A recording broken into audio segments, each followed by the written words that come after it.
September of the succeeding year तक ही आपको सब इसको क्लैरिफाई रेटिफाई जो भी करना है लेटर ऑन इसका क्रेडिट ही नहीं मिलेगा।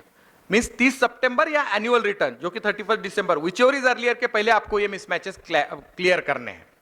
Then otherwise ITC claim remains unmatched in next month return and gets added in next return. Suppose जुलाई महीने का रिटर्न आउटवर्ड सप्लाई का फाइल हुआ है और रिसिपेंट के 5 इनवॉइस में छूट गए हैं और वो डिसोन करता है सप्लायर, तो लायबिलिटी जुलाई महीने में तो आपको क्रेडिट दे दिया डिपार्टमेंट ने, सितंबर में उस 5 इनवॉइसेस का आईटीसी सिस्टम रिड्यूस करेंगी, रिवर्सल करेंगी।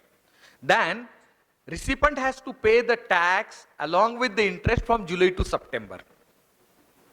ओके, अच्छा मामला यहां खत्म नहीं हुआ है।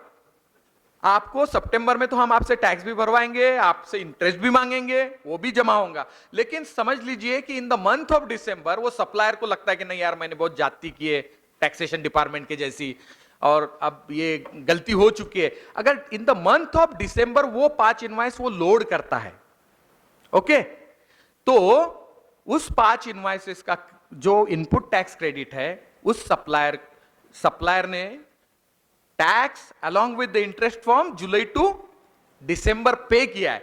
तो क्या होगा, in the month of December जो सितंबर में आपने टैक्स और इंटरेस्ट पे किया था वो आपको वापस मिलेगा।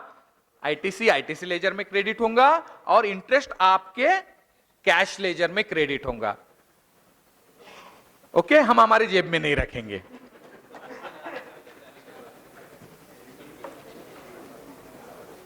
रिक्लेम ऑफ इनवॉइस हम देख चुके हैं, इंटरेस्ट ऑन रिवर्सल बहुत अच्छी प्रोविजन है। मैचिंग ऑफ क्रेडिट नोट्स, अच्छा यहां हमने देखा कि रिसिपेंट की लायबिलिटी हमने बढ़ा दी। In case of disown of credit note अगर है by the recipient, in that case liability of supplier will be arises in a subsequent period 2 months return cycle में। तो यही होगा, बाद में उसने क्रेडिट नोट एक्सेप्ट किया, आईटीसी रिड्यूस किया अपना रिसिपेंट ने, तो फिर सप्लायर को पैसा भी वापस मिलेगा, इंटरेस्ट भी है उसको वापस मिलेगा।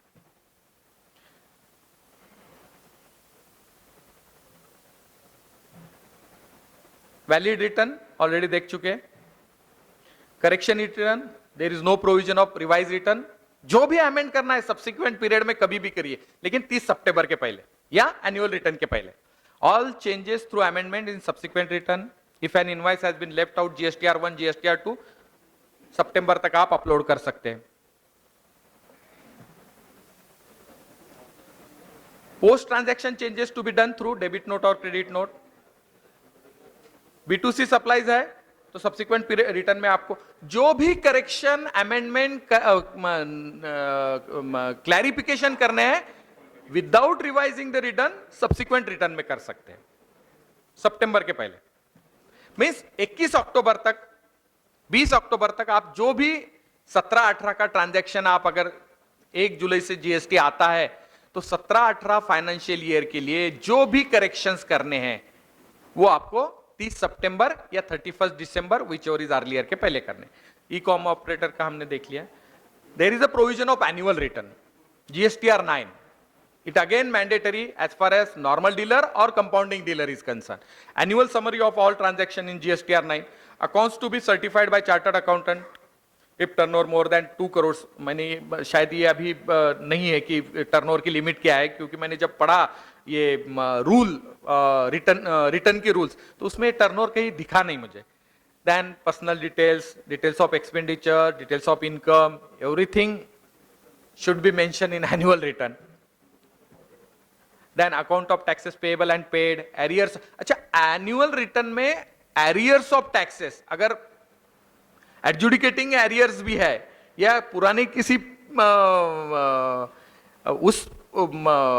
उस पीरियड में कहीं एडजुडिकेशन होता है या पेनल्टी लेवी होती है या इंटरेस्ट लेवी होता है या फाइन लगता है, वो भी आपको एनुअल रिटर्न में ऑटोमेटिक फ्लैश होगा।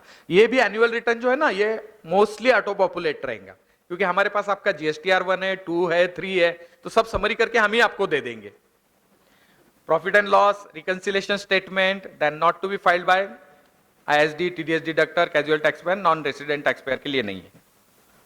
First and final return, first return new registrant file करेगा एंड फाइनल रिटर्न जो है, अगर रजिस्ट्रेशन कैंसिल करता है कोई, तो it is mandatory to file final return, because ये फाइनल रिटर्न के साथ आपको closing stock on the date of closure of the business देना है, क्योंकि रिवर्सल रहेगा, क्योंकि आईटीसी तो आप ले चुके हैं, गुड्स पे, इनपुट्स पे ले चुके हो, सेमी फिनिश पे ले चुके हो, कैपिटल गुड्स पे भी ले चुके हो, तो रिवर्स तो करना पड़ेगा ना। तो फाइनल रिटर्न में आपको वो भी डिटेल्स देने हैं, साथ में उस क्लोजिंग स्टॉक की क्या लायबिलिटी है आपकी वो भी दिखानी है और वो पेड भी करनी है। Post return system based notice in case of failure to file return, late fee 100 rupees per day, maximum 5000 है। नॉन फाइलर का असेसमेंट होगा, जैसे हम आज भी देखते हैं नॉन फाइलर का असेसमेंट हम करते हैं, लेकिन यहां शो कॉज इज मैंडेटरी, आपको अपॉर्चुनिटी ऑफ बीइंग हर्ड दी जाएंगी जो हम नहीं देते थे 23(1) में, यूनिलैटरल असेसमेंट जो करते थे। यहां लेकिन नॉन फाइलर का असेसमेंट होगा। Only remedy with the non filer is just to file the return, pay the taxes along with the interest, then only that assessment will be nullified from the system. Then system based scrutiny assessment, compliance verification. Thank you.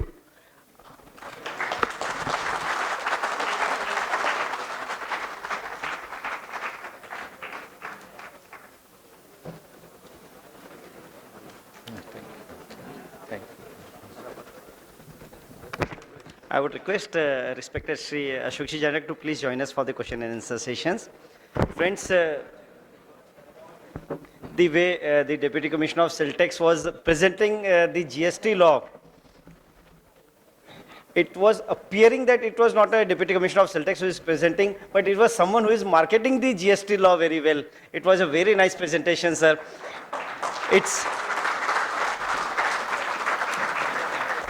It's not the 37 returns or 3 monthly returns that we are required to file. If the system goes very well, it's only the one return that a dealer is required to file, because everything otherwise will be automatic. Of course, the teething trouble will be there, but let us take it in the positive spirit. Hope that everything happens in a proper and a nice manner. And the way the department is coming up, जब GST law नया आया था तब मैं उसको कोशिश कर रहा था समझने की, तो आइंस्टीन का एक कहावत याद आ रही थी, there is the hardest thing to understand is income tax. मुझे लगता है कि शायद वो जीएसटी के साथ में भी यही लागू होगा, the hardest thing to understand is GST, but the department is making it so easy and all the speakers are also trying to make it so easy. The forum is now open for the question and answer session. Sir mike ले लेना Pankaj. 29th or 28th of month, and which I am going to receive on 2nd and 3rd next month. How my account will be adjusted? As far as if your supplier has disclosed the transaction of supply in his return, then आपको अगर 2-3 दिन या 5 दिन के बाद भी goods मिलते हैं तो मैचिंग ऑलरेडी सिस्टम करेगी मैचिंग उसको। There is no need to worry whether I have मुझे वो क्रेडिट मिलेगा नहीं मिलेगा, कोई इशू नहीं उसमें। आप जब आपके पास रिसीव्ड होता है गुड्स तभी आपको आईटीसी मिलेगा। सप्लायर तो ऑलरेडी डिस्पैच के टाइम पे ITC tax credit tax disclose करेंगे आउटवर्ड सप्लाई में, तो उसमें कोई इशू नहीं आएगा।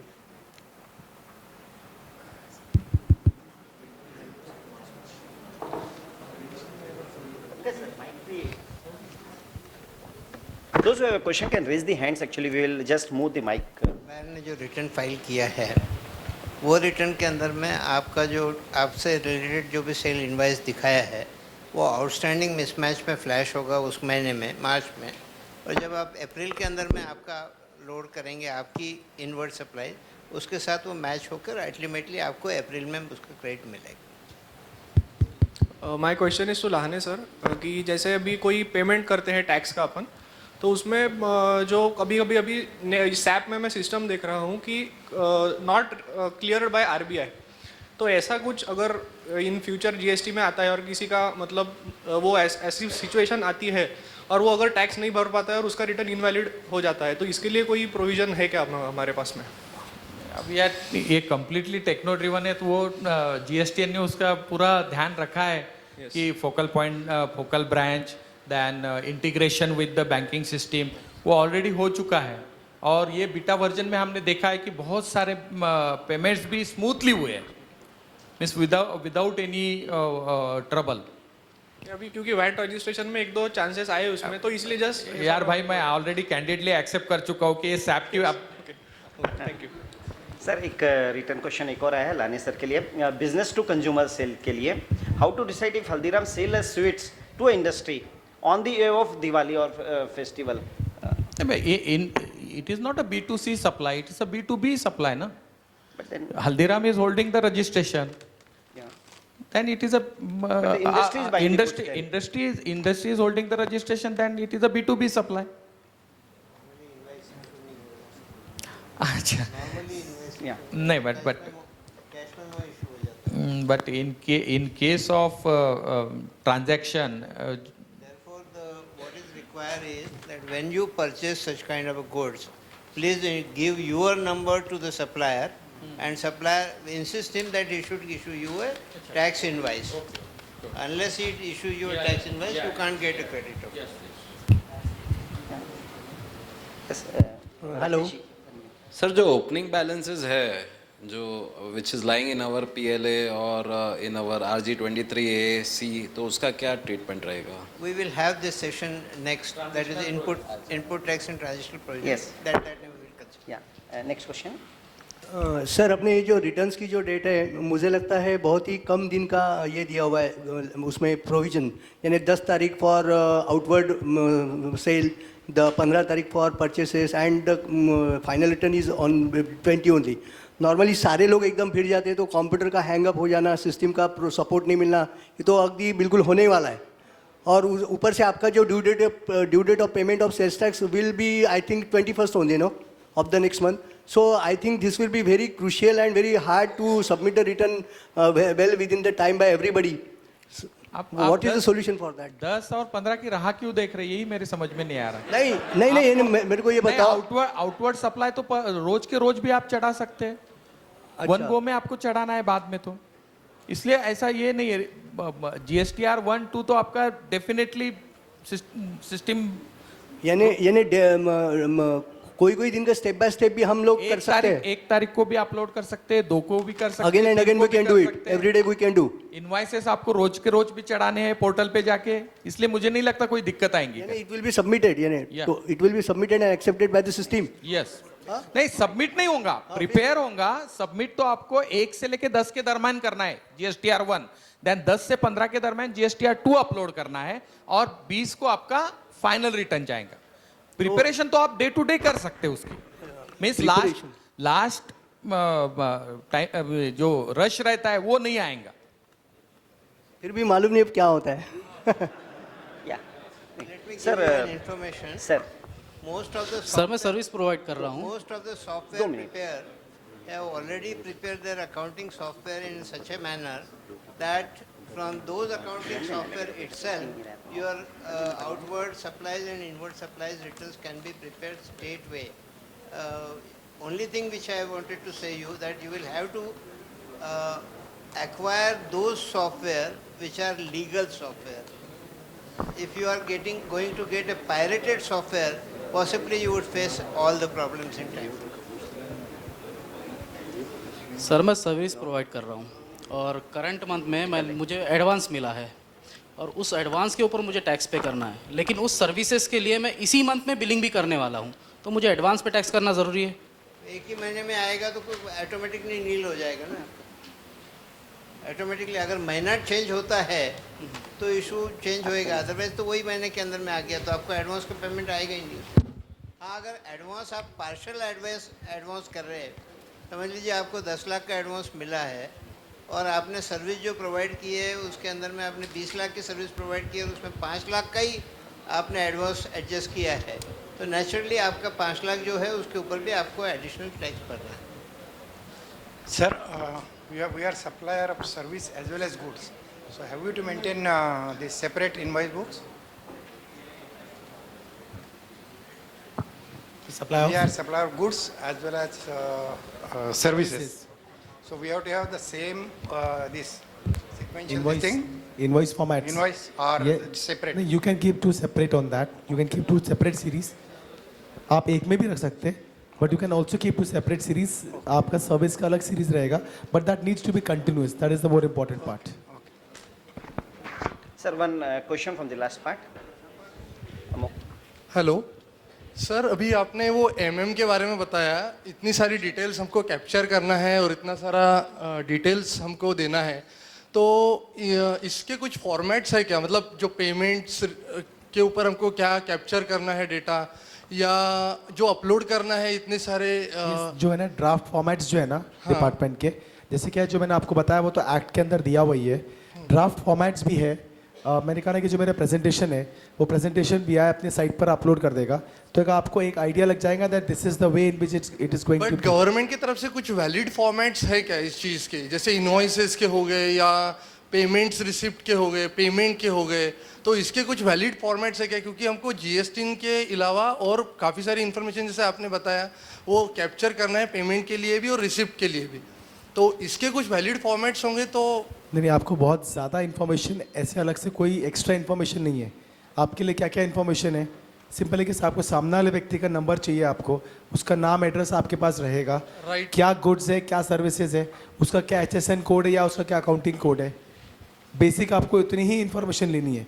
इट इज़ जस्ट दैट कि एक फॉर्मेट लेकिन है. अभी आपने जो ब्रीफ किया उसमें आपने बताया था कि पेमेंट अभी रिसिप्ट या पेमेंट का जो फॉर्मेट बनता है उसमें हम सिर्फ अमाउंट कैप्चर करते हैं और किसको दे रहे हैं इतना ही हम डिटेल देते हैं. अभी हमको क्या टाइप का मटेरियल हम दिए जिसके अगेंस्ट में हम एडवांस दे रहे हैं या रिसीव कर रहे हैं, तो ये भी डिटेल मुझे लेनी है. नहीं, वो तो आपका नॉर्मल ही रहेगा ना. आपने आज कोई चीज़ के लिए, आइटम के लिए अगर आपने ऑर्डर दिया है या पैसा दिया है, तो यू नो कि आपने किस आइटम के लिए पैसा दिया है, राइट, या आपने क्या आइटम सेल किया हुआ है, तो आपके पास तो सारी चीज़ें आपको ही पता है. कोई भी चीज़ जो है ऐसी कोई बहुत बड़ी चीज़ नहीं हुई है जिसके लिए हमें कुछ बहुत बड़ी तैयारी करनी है. ये जो फॉर्मेट्स है, ये फॉर्मेट्स भी सिर्फ रिकमेंडरी फॉर्मेट्स है. आज आगे जाके जो सॉफ्टवेयर है, शायद सॉफ्टवेयर के अंदर में ना आपको ऑटोमेटिकली वो फॉर्मेट्स भी आ जाएगी कि आप इस फॉर्मेट के अंदर निकालो. अलग अलग सॉफ्टवेयर एजेंसी शायद अलग अलग तरीके से आपको इन्वॉइसेस के फॉर्मेट्स देंगे. एक्ट के अंदर में आपको दिया हुआ है कि these are the things which are required to be given by you in a invoice और in the case of a payment voucher और रिसिप्ट वाउचर. ओके. और ये GSTR 1, 2 जो है उसके फॉर्मेट्स कुछ जो ये तो रिटर्न्स हो गए. GSTR 1 और 2 जो हो गए, these are the returns. Upload करने के लिए जो डेटा अपलोड करना है साइट्स पे वो आपको GSTR 1 के अंदर, आज जैसे जो वैट का रिटर्न आप भरते हैं, अभी जो वैट की आपकी जो प्रोसीजर है, उस वैट के प्रोसीजर में आप क्या करते हैं, आज भी आप उसको एक अलग एक्सेल की शीट के अंदर आप सारा इन्फॉर्मेशन फीड करते हैं ना. The same it is going to be in here itself. दो अलग अलग चीज़ें हैं, रिटर्न में इन्फॉर्मेशन फीड करना वर्सेस आपको आपके पास रिकॉर्ड्स में क्या मेंटेन करना, ये दोनों चीज़ें अलग अलग है. Thank you. Sir, for lead lawyer, sir, one more query is there. I will just cover up. Whether the registration limit is on all India basis or a state basis. If a person has sold a goods of rupees 15 lakhs in Maharashtra, in Chhattisgarh for 3 lakhs, and in Andhra for 4 lakhs, so total sale is 22 lakhs. So now whether the person has to take the registration in all these states or what? Sir. Aggregate turnover is to be included on the all India basis. मतलब पूरे India का turnover लेना है, भले वो अलग अलग state में रजिस्टर्ड है. तो अब इस केस के अंदर में टोटल टर्नओवर 20 लाख के ऊपर जा रहा है, तो then he will have to take the registration. No, हाँ, स्टेट वाइज लेना पड़ेगा. Yes Sir. Excuse sir, e way bill जो है, who will raise the e way bill, the dealer और the transporter? Sir. See, e-way bill provisions are not yet finalized. In fact, VI about 25 days back made a representation directly to the Prime Minister of India on an e-way bill. And unconfirmed sources information is that representation of VI is under active consideration of the government. It is thought that for local supplies, possibly there would be no e-way bill.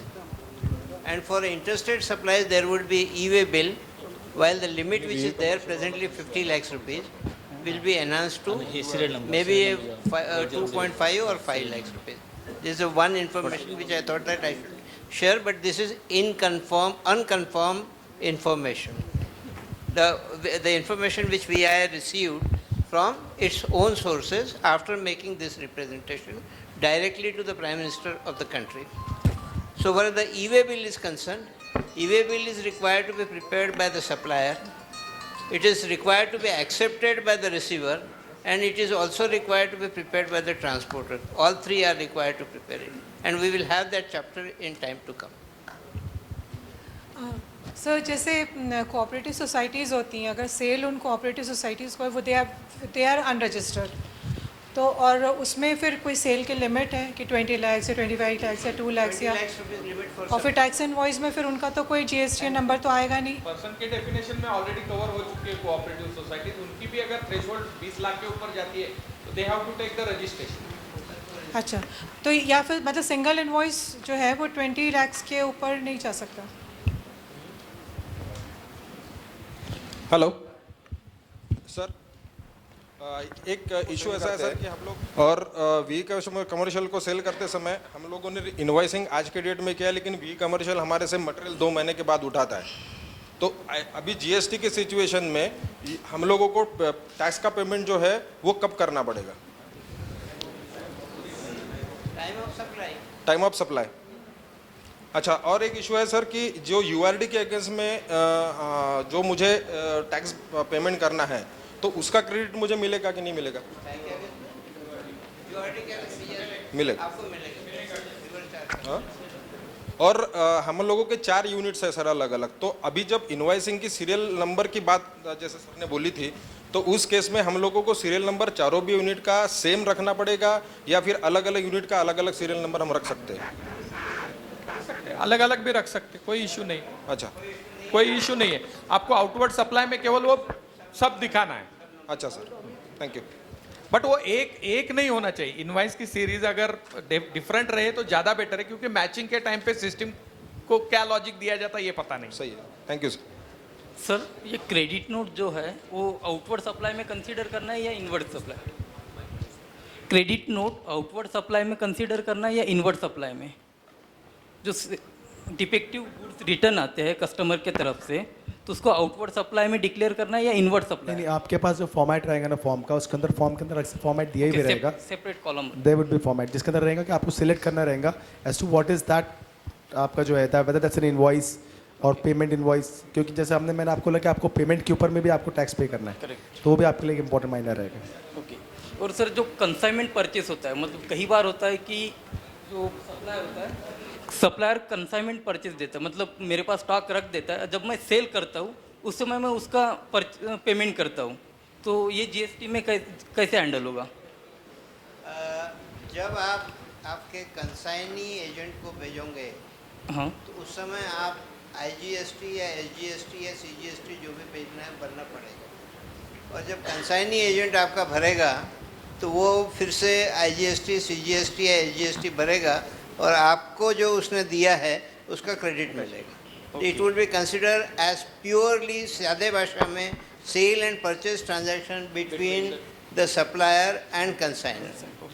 एक question आया है यहाँ पे, works contractor received advance amount, the advance shall be deducted in 4 running bills onwards in 4 bills, how GST is payable? जिस रोज advance मिला सबसे पहले उसका आपका वो महीने के रिटर्न में आपको उतना amount as a outward supply discharge दिखाना है, उसके ऊपर टैक्स भरना है। उसके बाद जिस महीने में आपका रनिंग बिल का उतना अमाउंट एडजस्ट होएगा उस महीने में उतना कमती भरने का, उसके अगले महीने में उतना कमती भरने का, उसके अगले महीने में उतना कमती भरने का, और आखिरी महीने के अंदर में उतना कम करके और उसको नील करने का। सर वो कहना था, बहुत इंटेलिजेंट क्राउड है, क्वेश्चन भी उस तरीके से काफ़ी आ रहे हैं।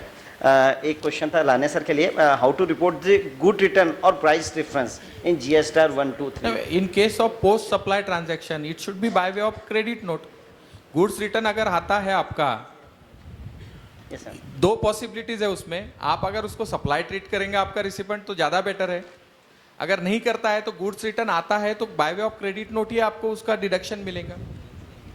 एक और क्वेश्चन था इसी में, इंस्टॉलमेंट ग्रांट होती है अगर, तो whether return will be invalid return हो जाएगा?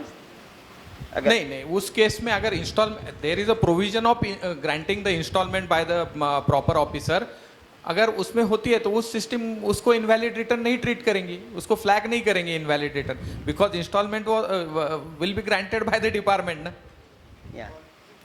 सर हाँ, default in installment, then again it will be treated as a invalid return. Yes, Sir, जैसे अभी- last one, that question, yeah. एक मिनट, माइक ले लेते हैं, आवाज क्लियर हो जाएंगे एक मिनट।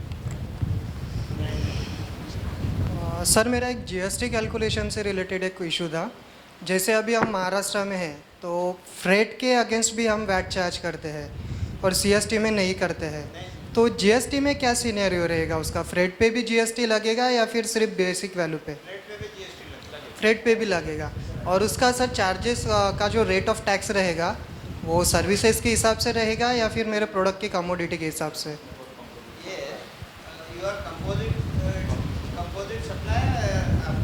नहीं सर, रजिस्टर्ड है। तो ये कंपोजिट सप्लाई हो गया, service as well as goods.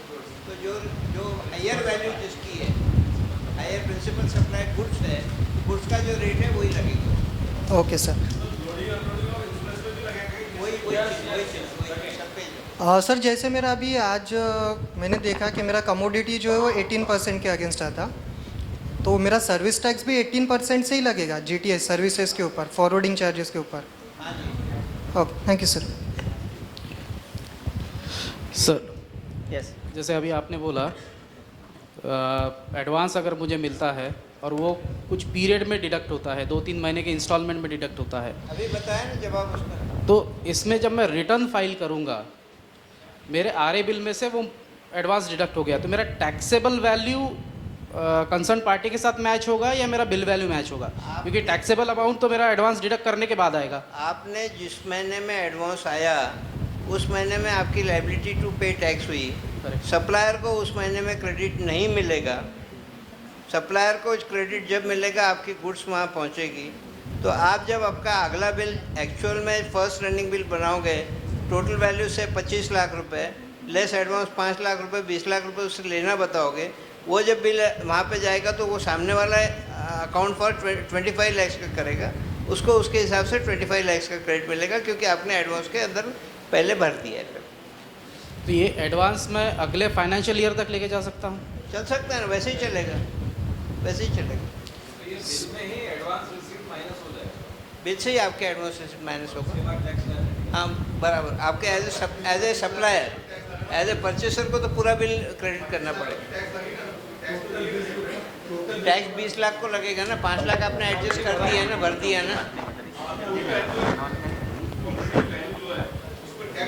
आप जो वर्कआउट करेंगे, आपको 10 लाख रुपए एडवांस मिल गया, उसमें 25 लाख के अंदर में आपने 5 लाख रुपए का एडवांस डिडक्ट किया, तो आपको जो जीएसटी जो देना है 10 लाख के ऊपर का पहले जीएसटी दे चुके हैं आप, इसके अंदर में 25 लाख के ऊपर में जीएसटी लगा के देंगे क्योंकि क्रेडिटर वाले क्रेडिट को उसको 25 लाख का क्रेडिट उस समय लेना है, लेस 5 लाख एडवांस आएगा, तो आपने जो कलेक्ट किया है 25 लाख का टैक्स, उसके बजाय आप 20 लाख का टैक्स का पेमेंट करेंगे उसको। वही जो नीचे आपके रिटर्न के अंदर में एडजस्टमेंट आएगी वो एडजस्टमेंट में आएगा। Sir yes sir casual registration के उसमें अगर जैसे मैं अगर छत्तीसगढ़ गया, वहाँ पे कैंप लगाया, तो एडवांस टैक्स पे कर दूंगा। एक सपोज़ किया मैंने कि मेरा 5 लाख का सेल होगा, 5 लाख के सेल पे मैंने टैक्स पे कर दिया।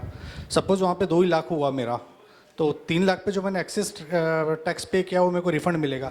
इसका कुछ टाइम क्राइटेरिया है कि कितने दिन में मिलेगा, कि बार बार मुझे फिर छत्तीसगढ़ राउंड लगाने पड़ेंगे? रजिस्ट्रेशन ही 90 डेज़ के लिए एक्चुअल में, वो रजिस्ट्रेशन नहीं, रजिस्ट्रेशन 90 डेज़ के लिए, बट उसका जो रिफंड जो प्रोसेस होगा वो विद इन उस टाइम पीरियड मुझे मिल जाएगा? उसके विद इन में होना चाहिए वैसे, और नहीं तो फिर एक्सटेंड कर सकते हैं, उसको एक्सटेंड कर सकते हैं। देखिए वो तो एडवांस पेमेंट किया था आपने, आपका 2 लाख रुपए का ही पेमेंट बकाया था, वो आपने भर दिया, तो 3 लाख जो एक्सेस बचे हैं तो आपको रिटर्न में ही रिफंडेबल अमाउंट दिखाना है, और रिफंड का एप्लीकेशन रिटर्न में ही दिखाना है। With in 60 days from the date of receipt of your application for refund, proper officer shall grant the refund. हाँ, तो सर वो वहाँ का जो मेरा रजिस्ट्रेशन नंबर है वहाँ का उस रिटर्न पे वहाँ का रिटर्न भरना पड़ेगा वही वो ऑफिसर विद इन 60 डेज मुझे वो रिफंड मिलना चाहिए वहाँ पे ओके वहाँ पे। सर मेरे 3 क्वेश्चन है सर। अभी हम लोगों का ऑलरेडी एक सीरियल नंबर चल रहा है और उसको एक्सेस का अंडरटेकिंग देना होता है कि ये नंबर से ये नंबर तक यूज़ कर रहे हैं। 1 जुलाई से क्या फिर से नंबर 1 से चालू करना पड़ेगा कि उसी नंबर को कंटिन्यू कर सकते हैं? कंटिन्यू कर सकते हैं, उसमें कोई इशू ही नहीं है। आपका लेकिन सर फॉर्मेट तो चेंज हो रहा है क्योंकि अभी एक्सा इनवॉइस अंडर रूल 11 वगैरह जो प्री प्रिंटेड इनवॉइस है हम लोगों का, और अभी तो फिर से जो इनवॉइस प्रिंट करेंगे उसका तो फॉर्मेट वगैरह चेंज तो हो रहा है। फॉर्मेट चेंज होने से नंबर चेंज होना चाहिए ऐसा जरूरी नहीं है। लेकिन नंबर तो sir pre printed serial number already है ना सर इनवॉइस में। हाँ तो ठीक है ना, नया आप लेंगे, नया जब बनाएंगे उसके ऊपर भी प्रिंटेड रह सकता है। प्री प्रिंटेड नंबर फिर से करना पड़ेगा। सर मेरा दूसरा क्वेश्चन है कि सर एक ऐसा चार्ट अगर बन जाता है तो सभी के लिए अच्छा रहेगा कि जीएसटी, एसजीएसटी और आईजीएसटी कब कब एप्लीकेबल है, कहाँ कहाँ एप्लीकेबल है वो आपकी आउटगोइंग में। लास्ट स्लाइड जो आई है आपके पास, हाँ, लास्ट जो प्रेजेंटेशन आया उसमें है। और दूसरा एसजीएसटी कहाँ कहाँ यूटिलाइज कर सकते हैं, आईजीएसटी कहाँ कहाँ यूटिलाइज, और सीजीएसटी। तीसरा सर मेरा अगर क्रेडिट बैलेंस कम है, मेरे को पीएलए में कैश जमा करना है, अभी जैसे 5 तारीख लास्ट डेट थी, तो अभी जुलाई महीने से क्या होने जा रहा है? जैसे मेरे को क्रेडिट बैलेंस कम है, मेरे को कैश भरना है 20 तारीख लास्ट, 20 तारीख, 20 अगस्त, 20 तारीख आएगी, जुलाई का 20। सर आप अभी 5 तारीख को भर देते, अभी 20 अगस्त को भरेगा, 15 दिन का कैश तो आपका बढ़ जाएगा। यस सर, या एक मिनट बस ले लेते हैं। हाँ जी, वो दे देना बाद में। तो मुझे एक्चुअली ये पूछना था आपसे, जितनी भी पोस्टल सर्विसेज हैं अभी तक हम क्या करते थे, जो भी सर्विस ट्रैक या स्टैंडर्ड लेते थे on behalf of the service, हम उनका बुक एडजस्टमेंट करते थे एज डिपार्टमेंट टू डिपार्टमेंट। मतलब ministry of communication is doing the book adjustment at the end of the year with ministry of finance. तो अभी क्या होगा कि अगर क्या हमें भी फिर से जीएसटी रजिस्ट्रेशन में हर बार रिटर्न भरना पड़ेगा, क्योंकि we have so many offices और ये हमें पता नहीं है कि कौन सा ऑफिस को फिर फाइनली रिटर्न भरना है। ये तो कुछ अगर इस पर कर सकते हैं तो स्टेट वाइज रजिस्ट्रेशन भी लेना पड़ेगा, you have to file the regular return. So regular returns also we have to file and the offices wise, because just like we have Mumbai GPO is the biggest office जहाँ 1200-1500 करोड़ का। You don't have a separate business vertical. हाँ। Therefore, all over the state you will get only one. One registration. Okay, only one registration. Now, which place you should take that depends upon you. That is your management decision. Because अभी तो जो book adjustment होता है that has been done at DAP Nagpur, तो यही That's होता what I'm था। saying. It is a management decision. Okay. Which should be principal place of business. Okay. You can have a Nagpur or you can have in Kalamna also. There is Okay, no- okay. Fine. Any place you can have as a principal place of residence. Thank you. Since you don't have any business vertical, Mhm. separate business, because at all the places, same business you have. Yes. So it is not a different business vertical, therefore you will get only one registration. Okay. Now, so far as the payment is concerned, the book is also a facility granted specially to the post and some department. You can still represent to the government, Okay. but you will have to file the returns. Okay. Naturally, because whatever is your outward supply could be an inward supply for me. Definitely. So unless and until you file a return, I can't get a Get the credit. benefit of that. Otherwise, then the entire hangama will be there before the post office if you don't file. Okay, sure. Thank you, sir.